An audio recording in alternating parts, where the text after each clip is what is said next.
We're talking to Jim Renacci about his book and lays out just an incredible journey. It's called The GOP's Lost Decade, and how he goes from a business career and into politics and some of his experiences and some of the things that he went through. And Jim, you really chronicle this really well in your book and detail a lot of stuff. I think it's very interesting, and I know with the popularity of some of these political shows like, Veep and House of Cards even, it kind of is interesting to see, you can visualize that in a fictional world, but then you can kind of read a book like yours and kind of see it play out. And, you mentioned the Obamacare vote, Affordable Care Act, as it's commonly known.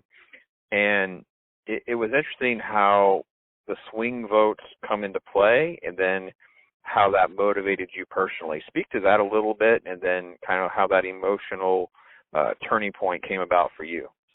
Well, look, the Affordable Care Act is something. I was in healthcare in my businesses, was in the healthcare business, and I also had healthcare for all my employees. So I do understand the healthcare business very well, and I do understand also what the Affordable Care Act did. I mean, it became a government takeover of healthcare, again, just like the government takeover of General Motors, and the healthcare system lost its ability to compete. It lost its ability to be able to compete in the marketplace. And let's face it, almost 70% of healthcare is paid for by employers who have to pay those bills every year as they take care of their employees. So I was able to see it firsthand, and I saw the erosion of the healthcare system by the Affordable Care Act when I was in business, but also in Congress. And that's why I was so adamant when I ran that not only did we have to worry about our debts and deficits, but we had to repeal the Affordable Care Act and replace it with something that was competitive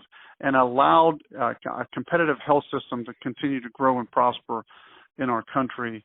What I found when I got to Washington, of course, is that both sides decided. You had the Republican side, which I was on, that said we had to repeal it.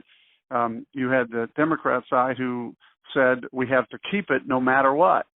No matter what happens, we have to keep it, even if it is bad, because it's a Democratic produced healthcare program, and that's where the problem was, because both sides did see there were issues that were affecting businesses, but also affecting healthcare. But yet both sides were not really willing to work together to make a difference on the Affordable Care Act, and that's why it was so important during the decade to try and repeal it and replace it with something which we were not able to do. And of course, the closest we got was we did have a bill that replaced it, repealed it, changed it. That got all the way to the Senate.